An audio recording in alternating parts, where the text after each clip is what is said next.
So background, you started a pool company, Mm-hmm. sold it for right under $1 million, Mm-hmm. then got into somewhat of the pay-per-click agency world, Mm-hmm. building pool routes for people. Mm-hmm. And that's what you do now. And then helping them sell them. And then helping them sell. So your thing is like, we get you pool routes, we build you a pool route with the intent of selling 100%. eventually. So there's a few facets, right? So you have like 3 different types of pool company owners. You have the guy that wants to build himself like a job, right? And he wants to make $100K a year and he's just happy, right? You then have the second guy who's like, I want to build something, bring it to $500K, $1 million in enterprise value, dump it and do something else, right? Which that's totally fine. And then the third person is usually private equity. And those guys want to build something from $1 million to 10 million, 20 million, 50 million. Some of these psychopaths want to get to 200. So we have different ones. And now within those first 2 subcategories, you have people that a big thing we do and our sales team at the agency is kind of trained on is explaining like customer acquisition cost to enterprise value and being able to explain like you spend $500 and you get $2,000 back 2 years from now when you sell it, right? So you spend $500 to acquire a customer and that customer in 2 years is worth $2,000, $3,000 on the back end. Now, the other thing that we've been doing too is a lot of these guys that if they're spending $3,000, $5,000 a month on ads and they want to keep pumping in new pool accounts, right? Because they're monthly recurring. What we do is we can help them sell off a part of their business. They'll go get a $100,000 rip. And from there, they can reinvest that $100,000 back into ads to turn that $100,000 in ads into $400,000 of enterprise value. So they can sell off a part of their business, turn that into 5X, and then they're good to go. And they can keep doing that every year. I know guys that have sold 5 different routes over 10 years. And it's just like they just create an in-house capital infusion and then business. They sell it and then they do it again. I literally just talked to a client that did this in Scottsdale. Okay. Really interesting. Okay, interesting. So I'm fascinated about the fact that you guys talk about it on your sales process with them. Like you're educating the maybe less experienced pool service owner about what the enterprise value of like a pool account is. Is it because when you're doing an MRR, like a monthly recurring revenue business, these guys are looking at like, oh, I spent $500 this week and I got one pool account and that pool account's only worth $125 a month. And they're like, that doesn't make sense. But you're like, no. This is why it makes sense, right? That pool account is actually worth. That's how we sell it. So like we're like pen and paper math. That's it. So when we sell agency clients, we anchor to the fact that if you're paying, let's say $3,000 a month in advertising, as long as you get 2 pool accounts a month, you've paid for that. It doesn't feel like you've paid for it, but you truly have paid for it. A lot of our clients get a heck of a lot more than 2 a month, but we don't promise them 20 a month, 50 a month. We say, hey, as long as you get at least 2, you're winning. Right? Because there's more ancillary products even on those 2, right? Maybe it's only $300 a month in recurring revenue, but then you have a pool pump goes out, that's $2,000, right? You have a filter, that's $1,500, right? You have all these different things and it's worth money on the back end and you're making money now. So that's the other thing is you're making money now and it's worth money on the back end. There's only a few businesses that you can say that for. And in home service, it's landscaping, pest control, and pool service, and kind of HVAC because they're selling memberships now. Yeah. So when you have that, it makes our job a little easier as an agency because we're able to sell on that. But the downside is that if we were an agency for, let's just say, pool builders, which we actually are getting into it more, it's easy to say you spend $1 and you get $10 back, right? Because you can go spend $5,000 in ads, get 5 pool builds, and you netted, call it $20,000 a build, and you made, $100,000 off of $5,000. If we're talking about the guy who wants to be an owner of and no other intent, you could essentially tell him like, hey, if you are spending X amount of dollars a month and then you're building enterprise value for these pools, but he's like, I don't want to sell it. I just want to like have a pool company. You can also say to him, hey, I'm not saying this is a good idea, but if you ever did decide to just stop spending on ads, and you've acquired 100 pools, then it's just pure margin outside of like your operating expenses. It is, but the issue with pools is that there is churn, and there's more churn than any other recurring space in home service. So like we work with big guys that are PE backed, private equity, and they're churning 25 to 30% of their customers per year. because a storm comes in and the customer's mad about why there's pine needles in their pool when they're having a party. Here's the fun thing. If you do the math, how often do people move their homes? It's once every 5 years. Okay. That means that's 20% a year built in, plus bad service. Or just something completely out of your control. Yeah. Like we had a, But your baseline's 20 because people are moving. Now you have to figure out, what do we need to put in place to keep those people that are moving with the property that they're buying, right? So like the company I have equity in, and we're at 4,000 pools. My big thing is getting these guys to have a really good system to where they're able to, when someone cancels for any sort of reason, like a home sale, like moving out of state, right? Anything like that, we are going after them hard. We're sending them gift baskets. We have a technician drop by door hangers. We have them knock, and then we put them into the queue for our salesperson to call them and hound them until they sign up with us.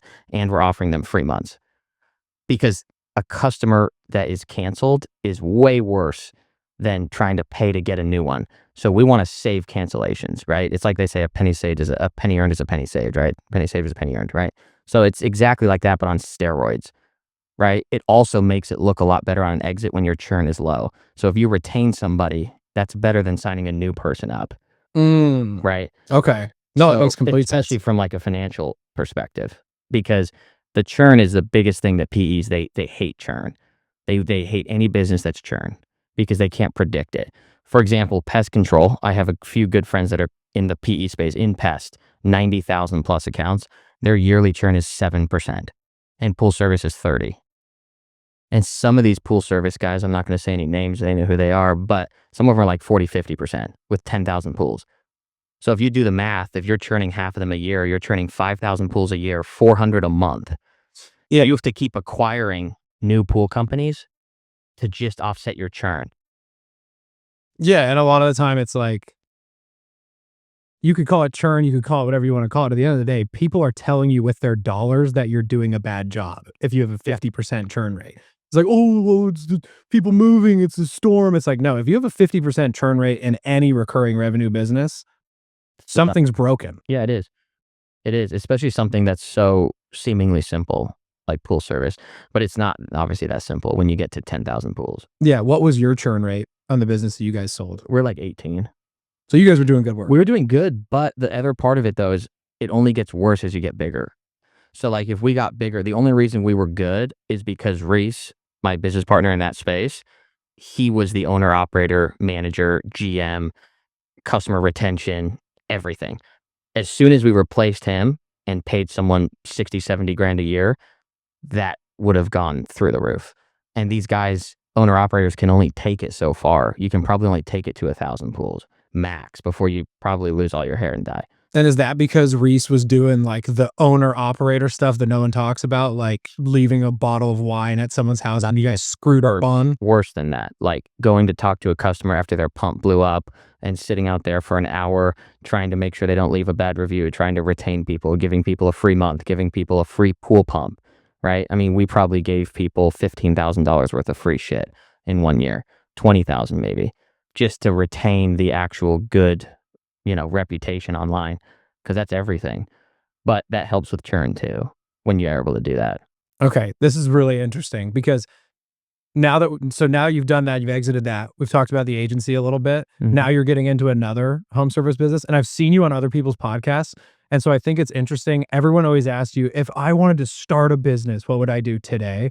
And I kind of want to go a different route because you've exited one successfully. You have one of the largest pay-per-click agencies for pools in the country.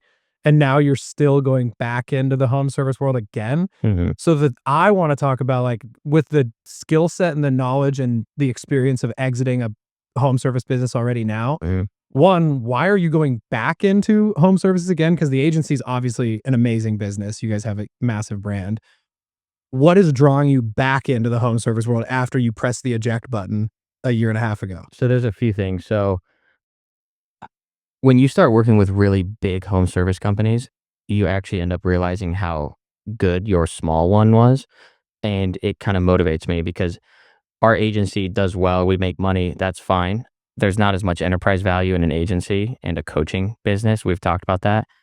with home service, I've seen companies that are worth $10 million in the pool space that are more poorly ran than my business that was only worth $1 million. And so to me, I want to get back and I want to build something that's worth 10, $20 million. So it was, Biggest reason. so it's less about the fact that you exited for almost $1 million and you want to do that again. And it's more about the fact that in the world you're in now, you're getting exposed to these massive companies that are terrible. And you're like, oh, I can go back Yes. and just stay in a little bit longer. Yes. That's my only regret is that I sold it. That's my only regret. I should have not sold it because if I did one more year, we probably would have doubled in enterprise value. I just didn't know what I know now. Like now I talk with private equity guys multiple times a week. We work with them. We help them find deals. We help them sell deals. We help on every facet of it, right? So we see how the sausage is made and we see what corporate does. And we're like, wow, these guys are like, they're smart, but like a lot of these PE firms are just throwing money at everything and these businesses are not good. So when you build a home service from the ground up, you're able to really like control every little facet as opposed to just throwing money at it and putting suits in place that are sitting in a New York penthouse and calling shots that they don't understand.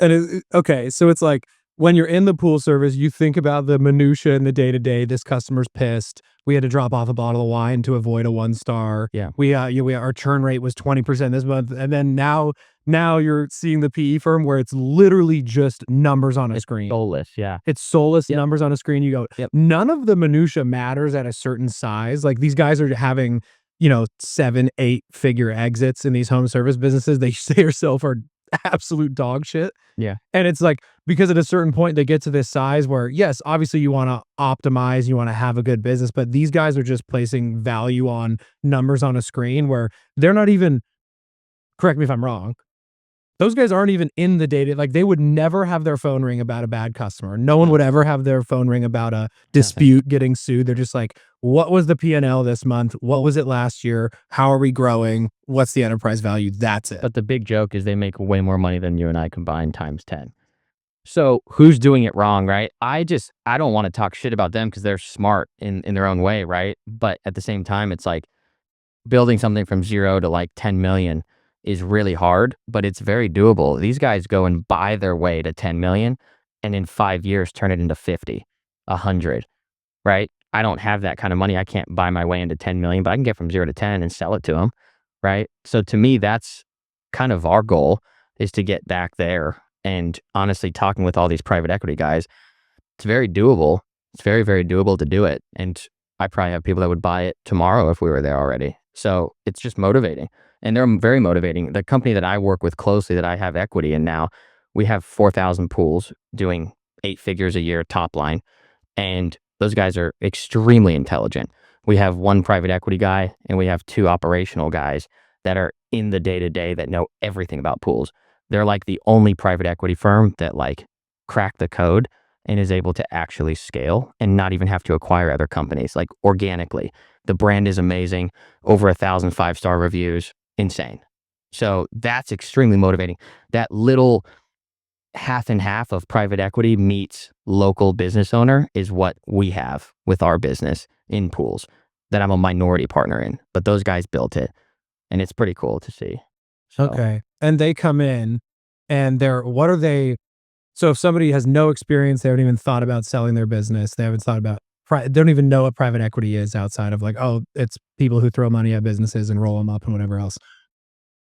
What are these private equity companies looking for if they come approach your home service business? It can be pools, it can be anything. What are these private equity companies looking for? so they're looking for so many things, but number one is going to be a clean books, right? Okay. We've talked about that before. If you're not doing accounting, then it's really going to be tough. We get sent a lot of deals where these pool guys are doing $1 million a year and their books are complete nightmares. They can't tell you any stats. They can't tell you anything about churn. Yeah. And so I just look at the checking account and at the end of the month, there's more in it than there was in it. maybe, right? Maybe there's more. I don't know. And so those deals, nobody wants to buy them, right? Someone would rather pay more for something that just has clean books, which you're talking like 500 to like $1,000 a month to have clean books, right? So to me, that's the number one thing. Number two is the brand. The brand equity is like massive. People have no idea how big that is.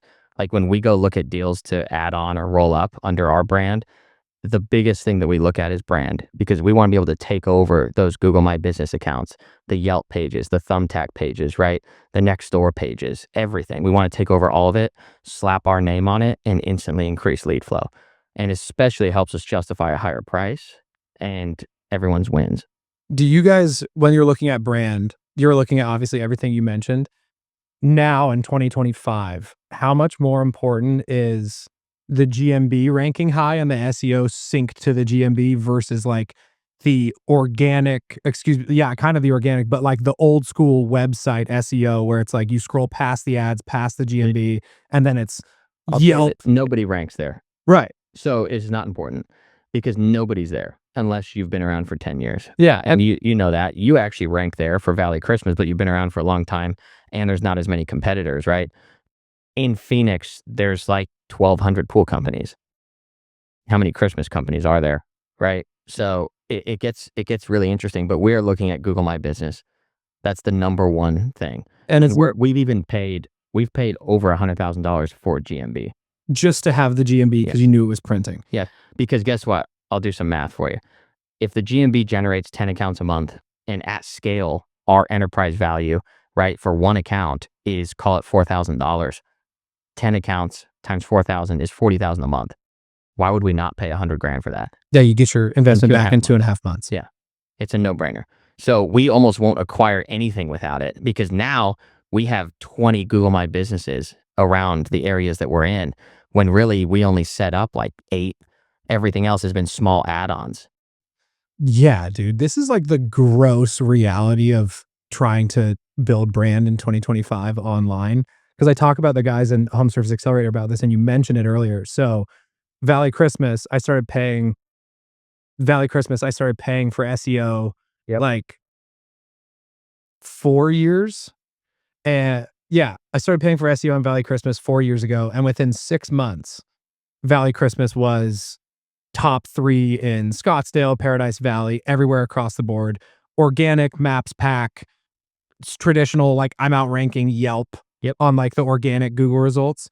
And so I was paying like $900 a month to an agency and I was like, damn, these guys are incredible. Yeah. Then I turned around and I did this same thing with junk removal, same company. Yeah. And I did twice as much spend. So I got twice as many backlinks, twice as much, all this BS, citations, all of this nonsense. And where'd it go? And I spent, so that one I was spending like $1,800 or $2,000 a month, did it for a year. I didn't get past page 5 on results.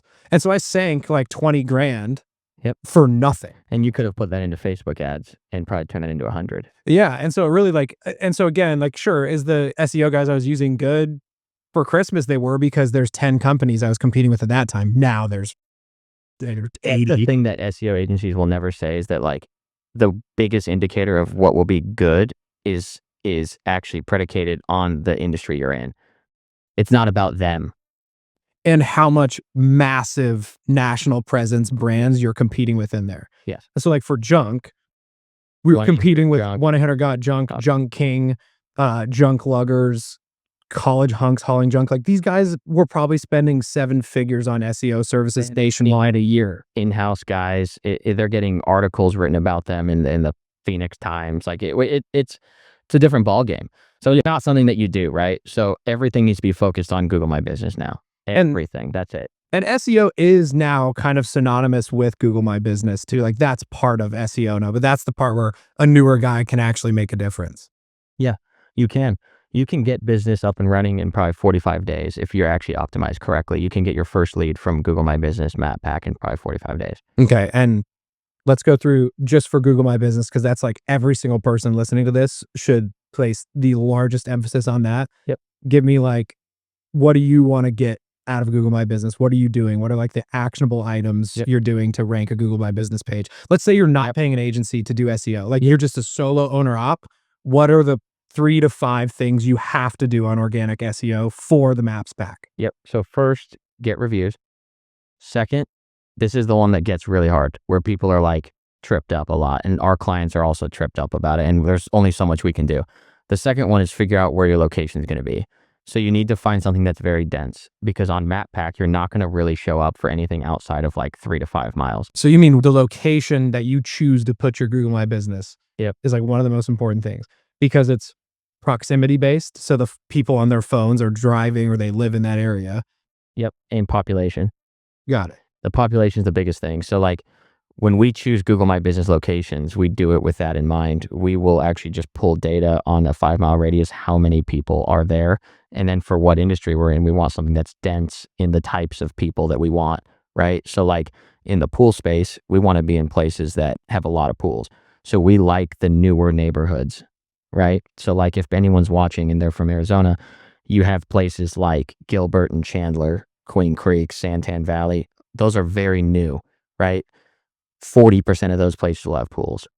So we want to be in those neighborhoods. And when people pop up, done, we're there.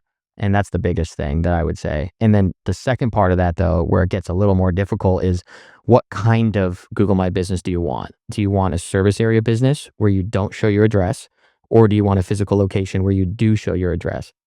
These two things are really big. And we go through this with clients a lot. And the issue that we see with this is it's very hard to get approved for a physical location. But if you do get approved for a physical location, it holds a lot more weight in ranking, right? So you're able to outrank people that don't, because Google says, all right, these people are legit. They actually have a physical location that customers can come to. That's the biggest part of this, right? So you can't have a virtual mailbox. You can't do any of that. And you need to be able to have something that you can record video proof to Google with your logo, the suite number, a banner in there, and then you walk that thing out to your vehicle that's wrapped with your gear in there, and they hopefully approve you. And if they don't, you just signed a lease and you're screwed. Yeah, I had to do it again for Valley Christmas this year because somebody went on. Reported you. Yeah, no, they went on and they like did some like scammer thing where they moved my PIN. It's like some random thing where you can like some back end Google. So someone probably saw me making content about my businesses and was like, "Oh, screw this guy, I'm going to do this." They did it for junk and Christmas in the same day. Both of them. Both of them. What they did is they submitted a recommendation that you're not where you say you are and you're actually here. Dude, and then they approved it and did it. But here's the thing that was crazy is Google had my address on Google My Business as our address, and then the PIN, which is how they were doing all the proximity stuff, all of the SEO, everything was like 55 miles east in Globe, Arizona, in the middle of nowhere. Globe. Yeah. And it was like, Crazy. and so or like for junk, for example, like we used to get like 5 to 8 inbound organic leads from GMB a week. When that happened, it went to 0 overnight. Yeah, that can cripple a business. I mean, it was 33 to 40% of our revenue was from GMB. Yep. For like bigger junk. Because the interesting thing about GMB with junk too was that was where all of our commercial came from.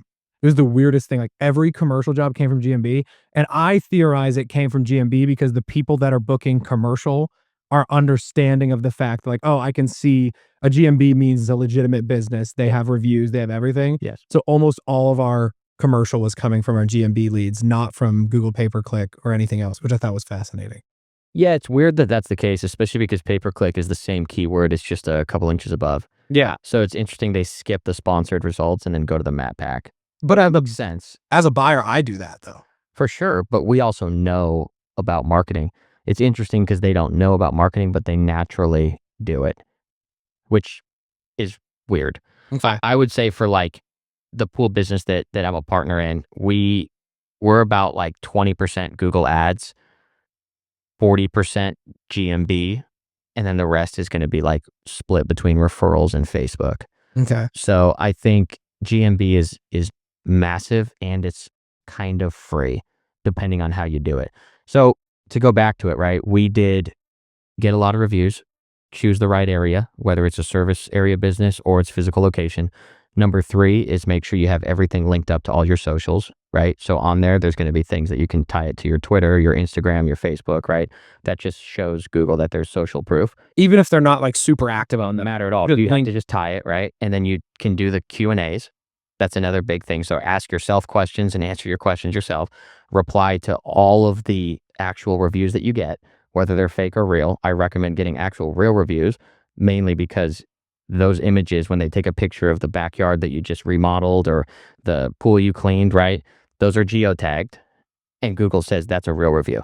So don't have your friend in Wyoming leave you a review, because that doesn't do that much for you, right? So those are kind of the big things. And obviously you can get into more of the minutia with like citations and backlinks and all that stuff, which does help. And also having good, site structure is important as well. You don't want to be keyword stuffing into your website, but there is a lot more that goes into that. Could probably be an hour call.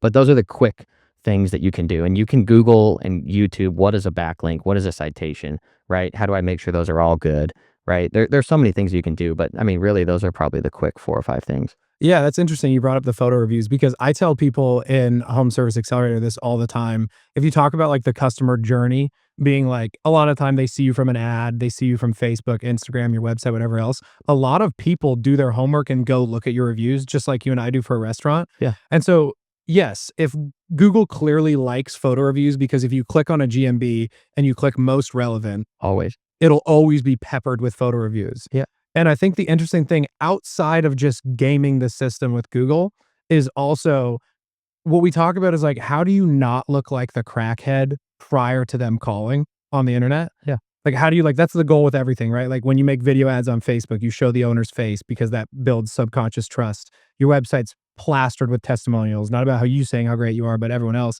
Because if you think about that mechanism in Google on a photo review, it's literally someone going, oh, someone posted a photo of the work they do. It's a trust builder outside of just ranking higher. Yeah.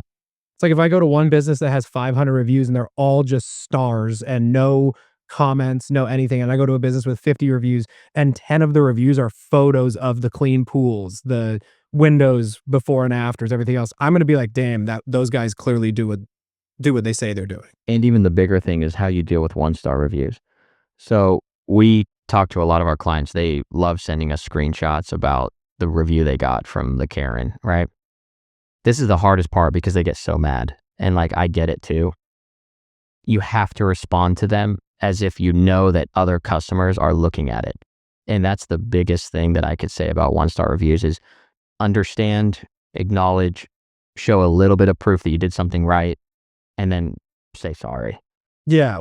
And that's the only thing you can do. Yeah, what's the phrase? Never argue with a fool. People on the outside can't tell who's who. Yeah. And that's all it is. And like with the Karens, it's like you can't do it. And then you need to also get them to remove it.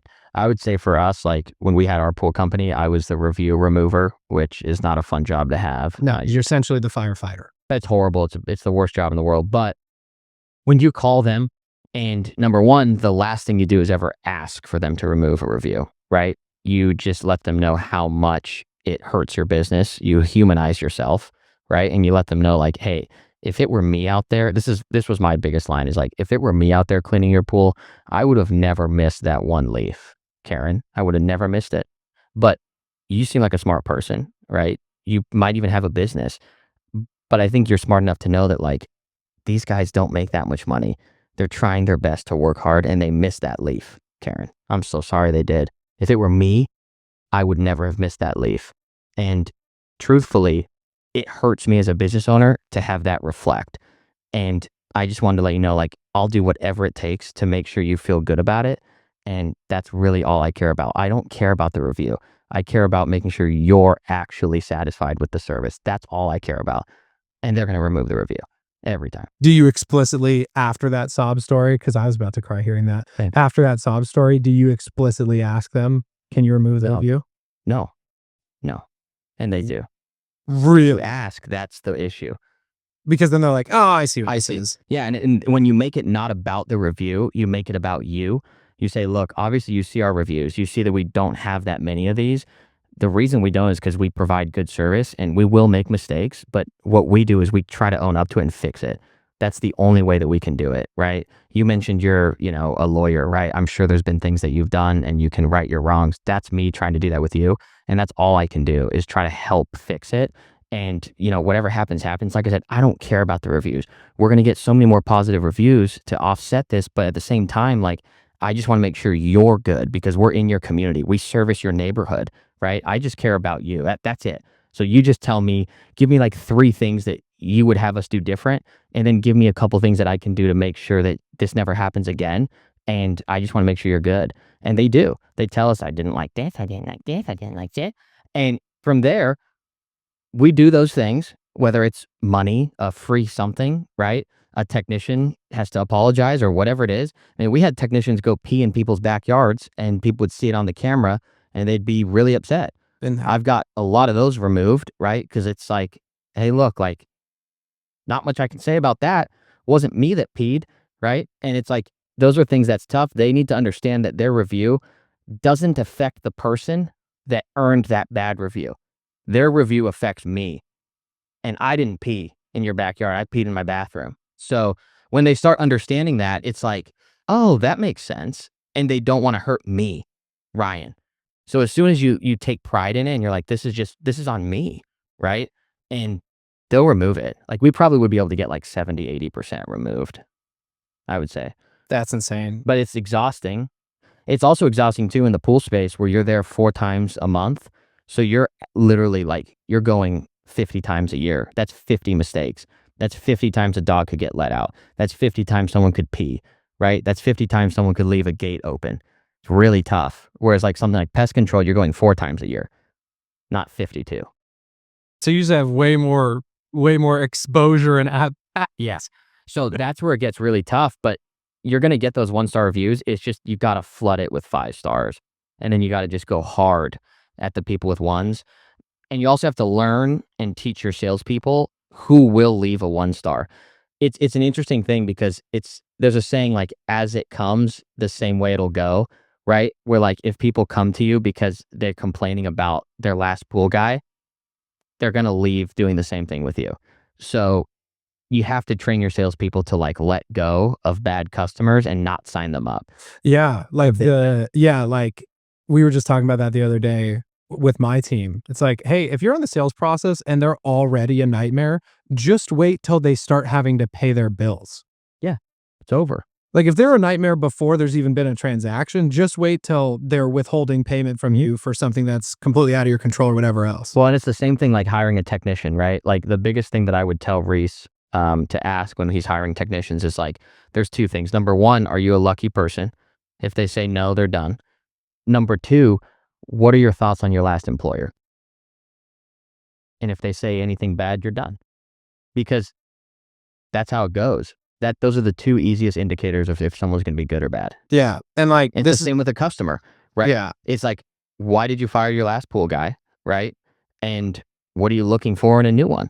And if we can solve those problems, that's great. But like, if you're going to talk for 5 minutes about how bad he is, it's not going to be good because truthfully, he might even be better than us. And he might be a smaller company and take a lot of pride in his work. And we're a bigger company. And it's really hard to take pride in your work when you're not doing the work. Okay, this is a good segue into the hiring question because I think a lot of the people listening are in that stage. At least my audience, a lot of them are in that stage where they've got a little bit of traction. They're doing, 10, 20, 30, 40K a month. They're like, hiring is the biggest problem. Yep. So you're talking about one of the questions you ask people right off rip. Like we're talking phone screening, not even just like full on formal On the interview. phone, yes. Oh, yeah. And it's, are you a lucky person? Do you consider yourself a lucky human being? Yes. Tell me why. Why is that question so important? So the first one and the funny answer is like, why would I want to hire someone that's not lucky? Right? Yeah. Like in an ideal world, if I can hire people that are lucky, wouldn't I do that? Yeah. And if you don't even think you're lucky, definitely not going to be lucky for me, right? So that's number 1. But number 2 is if they don't feel lucky, it is kind of a code word for grateful or happy or content, right? Or if they don't feel lucky, it's usually because they've made bad decisions.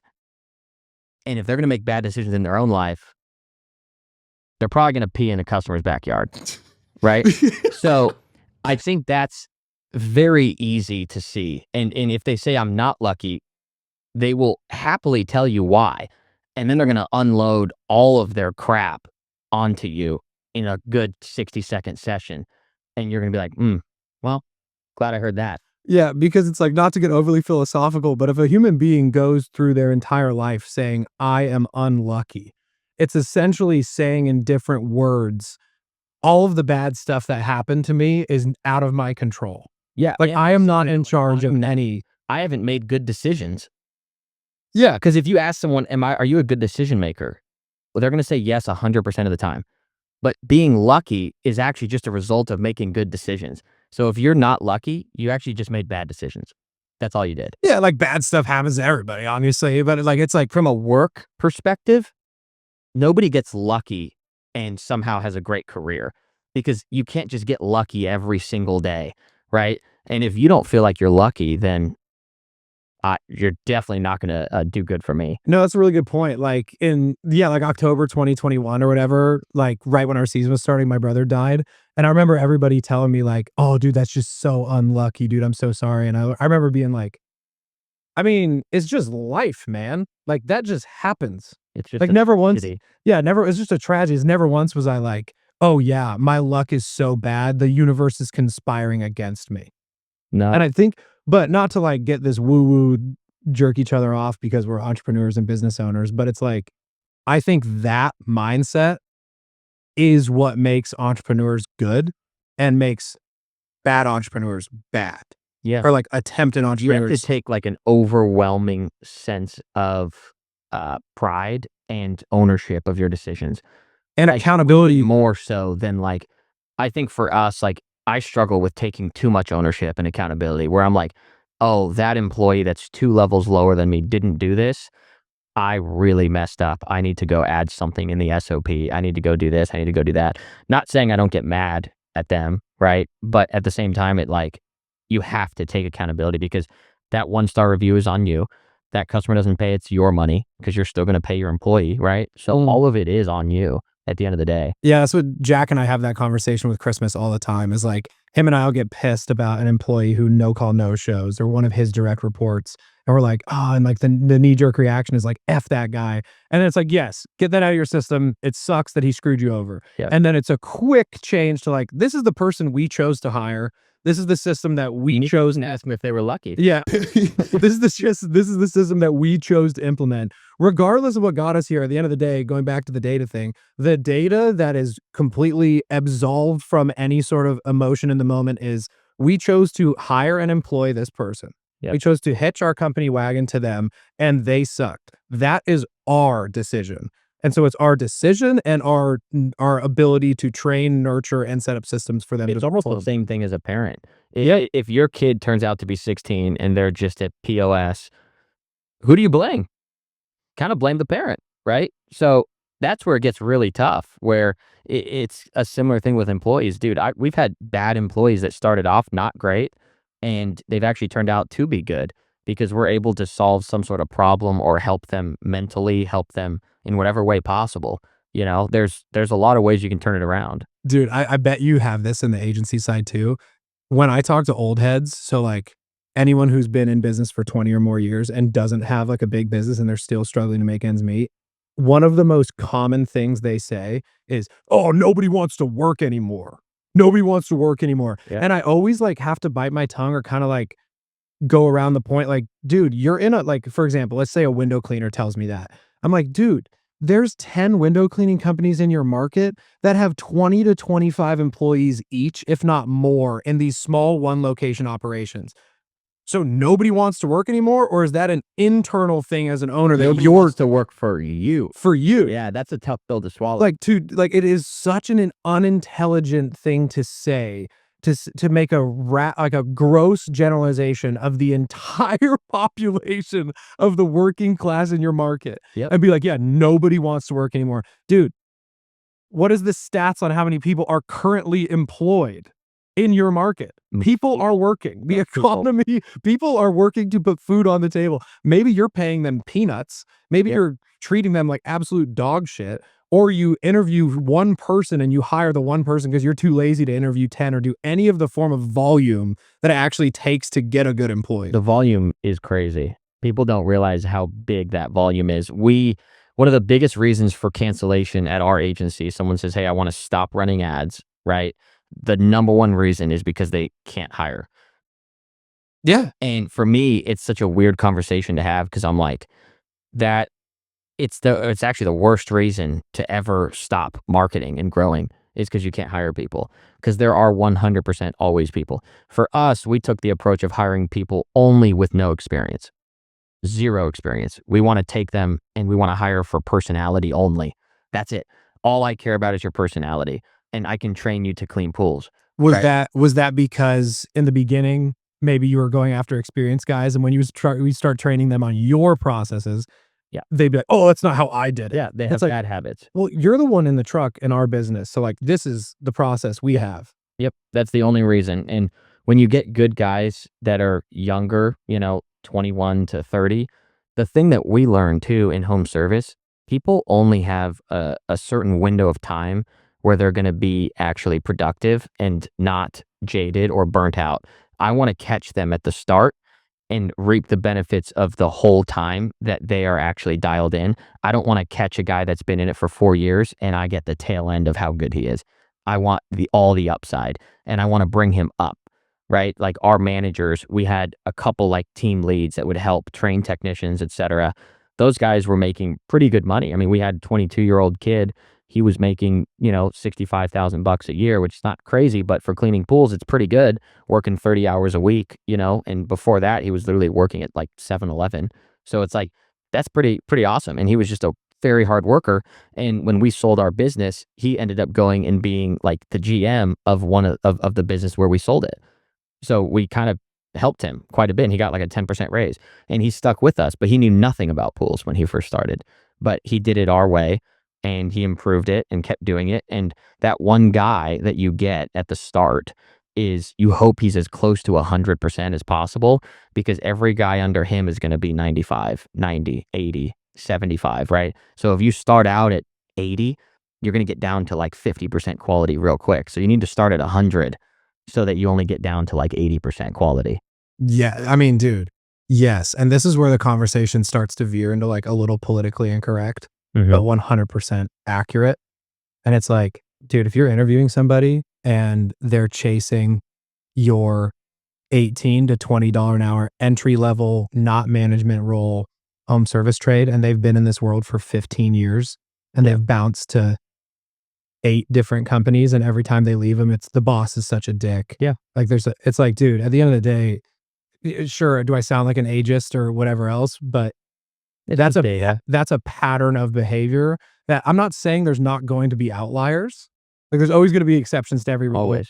But it's like, if I grab 100 guys who are fresh out of college and are hungry to work, make money, and then also grow their career with us, and, like, we'll give them the resources to, versus 100 guys that are jaded, been in the world for 10, 15 years, got baby mama drama, 10th company they're with, like, the 100 new guys are going to be younger cats, are gonna be way better long term for the business than going and chasing down guys that are just, like, chasing another hourly job. Well, and here's the other part of it too. So like when we would hire people on, we would actually go through and talk to them about their expenses, because we don't want to hire people. We got burned like our third technician, where he took the job and then after like 3 weeks he was like, it's not enough money, I can't pay my bills.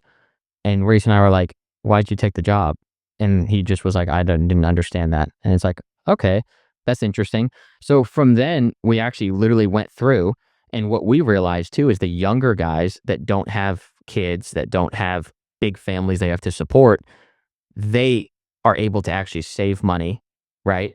And they're able to take these jobs for $20 an hour. It's really hard if you're 40 years old and you have a wife, kids, etc., to get paid 15, $20 an hour. It's really hard to do that.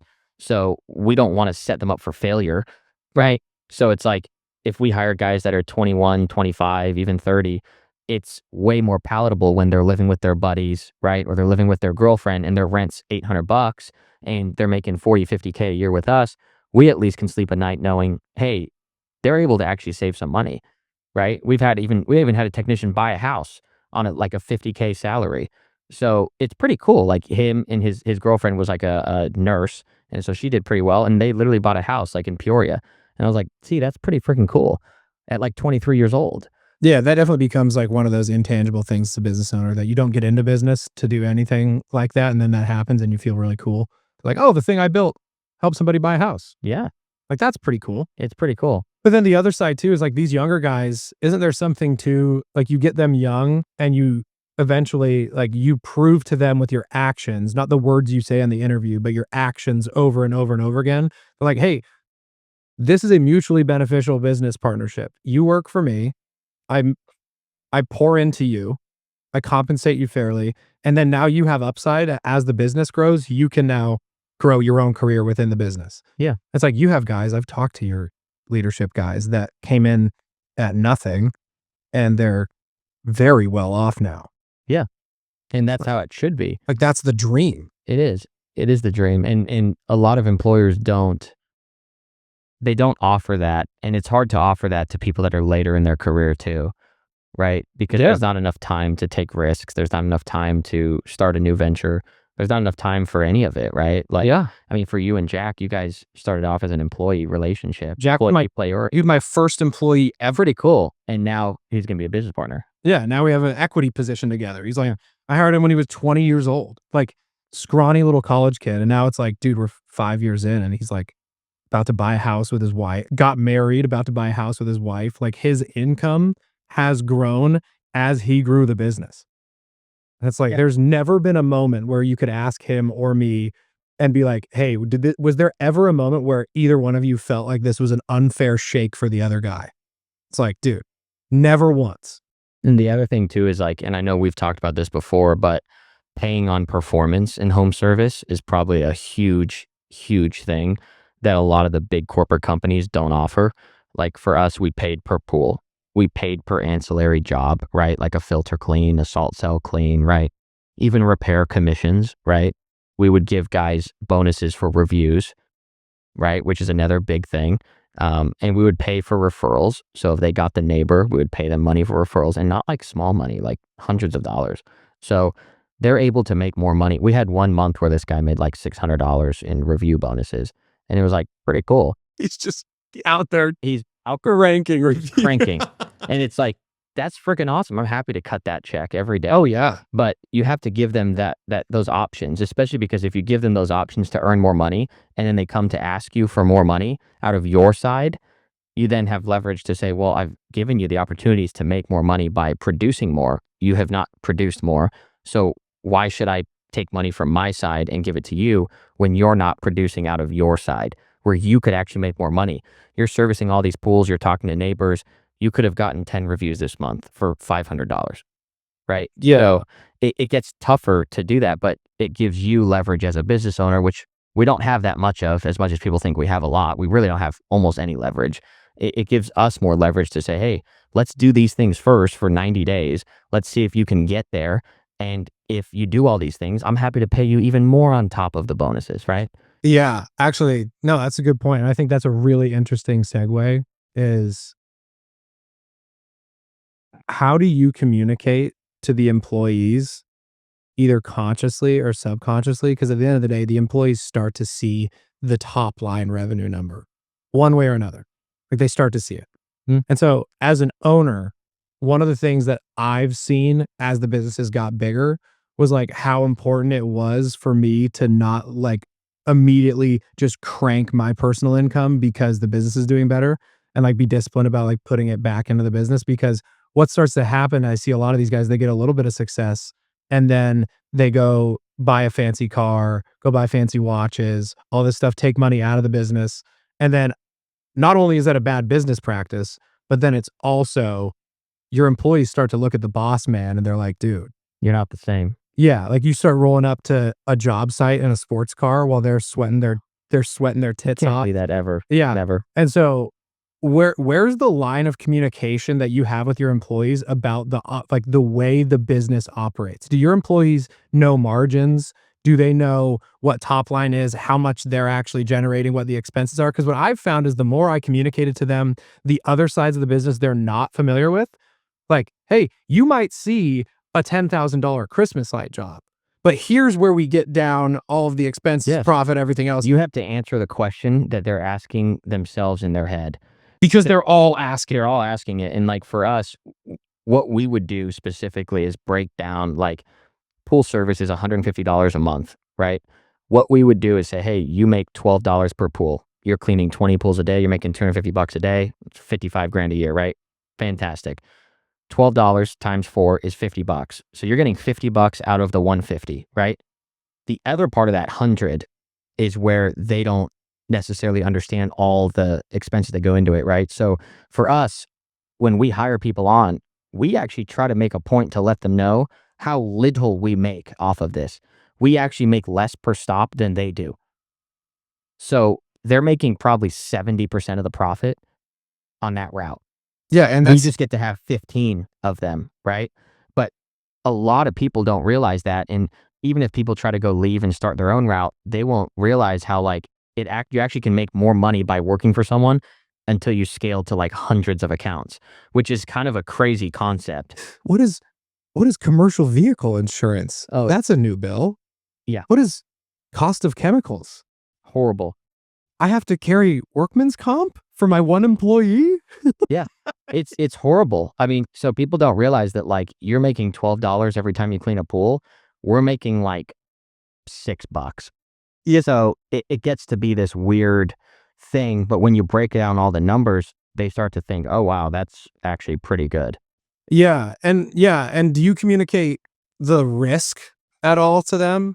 Yeah, oh, for sure. I mean, because there is a lot of risk in it. Yeah, so, like Hard. yeah, on kickoff meetings with the team, I always like to, like, tell a little bit of the story of the business because I think it articulates without just coming out and saying, like, to you and I, it's like, "Hey, yeah, at one point, I had $95,000 of crippling credit card debt on what was basically a failed business. Now the version of it you see is the risk that I took that is now somewhat paying off." Hmm. Versus the employee comes in, the business has been in business for 5 years, the employee comes in at year 5, they just see this wagon generating Yeah. 5 figures a day, every single day. Their homeowners are coming out telling them like, "Oh, I just paid $5,000 for my Christmas lights. It better be good." And the employees are like, "What? Like, Yeah. I'm getting paid $20." And it's like, "No, no, no, no, no." And so, obviously, you don't wanna act like the owner's being paid the same as the employees because that would be lying and completely incorrect. I do make more than my employees, but it's also, like, articulating, "This is how we got here." If you have the stomach for staring up at the ceiling while $90,000 of credit card debt is closing in on all sides and Yeah. you're trying to make a payroll and you're, like, calculating how much your used car can get on the open market to make a payroll. If we wanna go down that route, we can, but, like, articulating the story that way I think is important, but doing it the delivery of it is kind of the lever. Yeah, it is the delivery and it's the timing of it, because the thing is, as an employer, you have to be on the offense, not the defense. So you need to tell them this stuff before they ask, because if they ask, it's too late. And they're 'Cause now you're talking playing defense. and they're talking to each other about it. For sure. Yeah, for sure. And that's organizationally where I've seen, like, a lot of the bad stuff, then back to the hiring bad employees.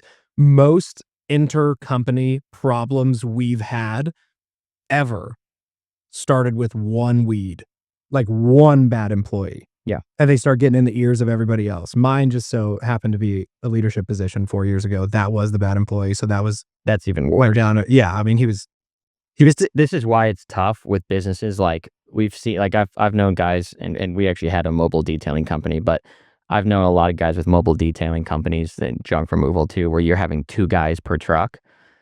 That's something that I would never really want to be in a business like that, because they start getting smart and doing the math, and they feel very victimized, which, if you don't see the whole picture, I get how you could, but if you see the whole picture, then you won't. Dude, I interviewed a kid one time for junk removal like 3 years ago, and he told me on his ride-along interview that he does side jobs that don't close when he's in the truck for the company he's working for. He gives the customer his contact info. Yeah. And he told me on an interview that he siphons leads from his employer and does it himself.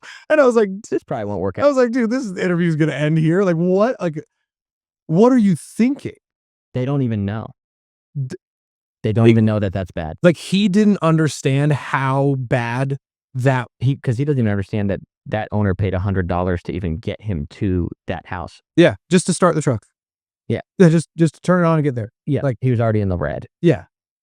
That part's been pretty interesting. Last thing, because it is topical, I wanna talk about it for, like, 5 minutes.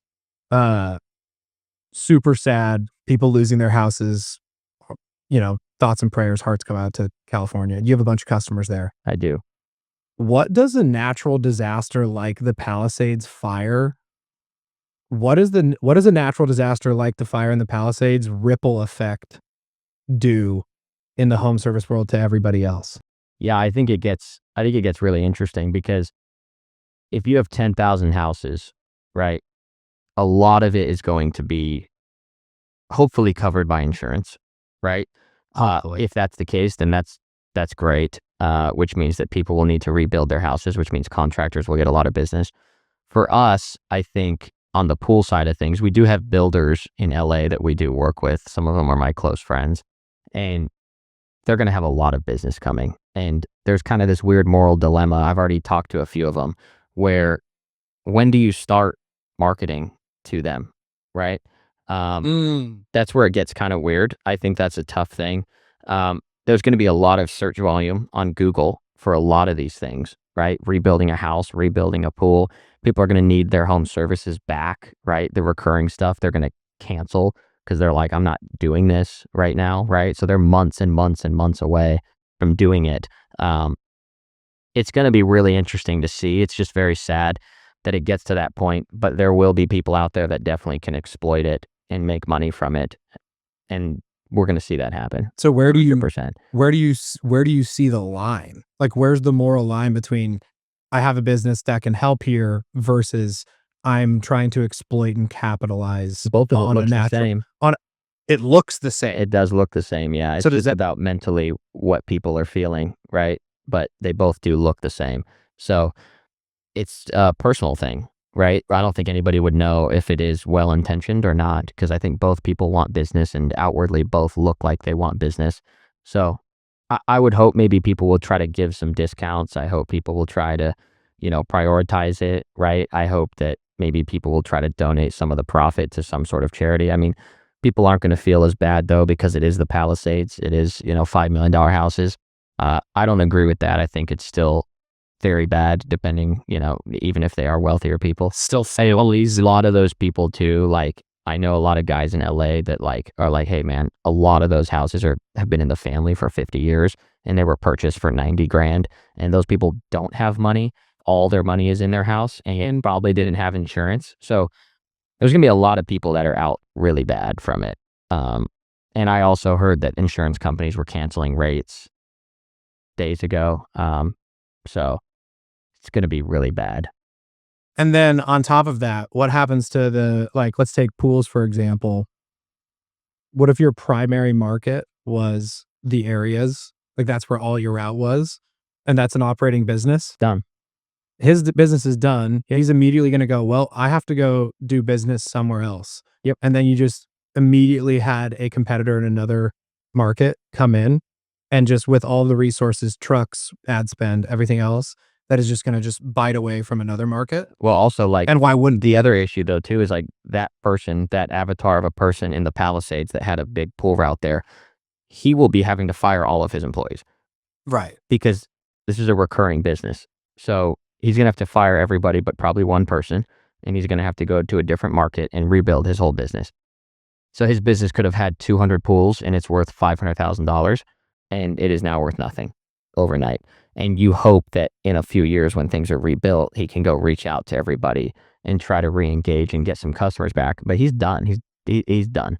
It's very sad. But you have guys out there that are telling this story too. Yeah, I do. But thankfully they're in more areas. Mhm. But I definitely have probably two that I could even think of that could butt up against each other in territories that probably losing at least like 20 to 50.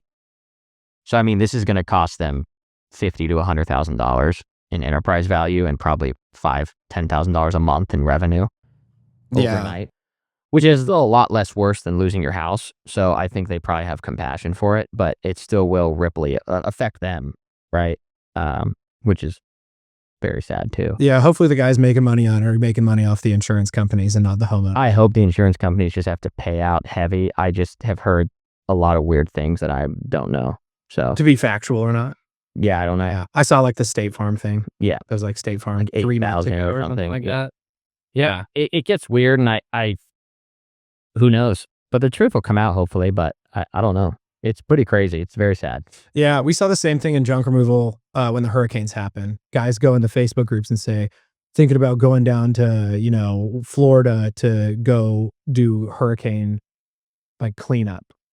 And then they'll just get blasted in the comments by people like, "Oh, you want to go capitalize on a natural disaster, you scumbag?" Yeah. And it's like, I get it, but it's like, no, we don't know what he's charging down there. Is someone doing it? Do they have enough government resources to actually do this with like, whoever I don't know, was it Red Cross and everything Yeah. affiliated with them?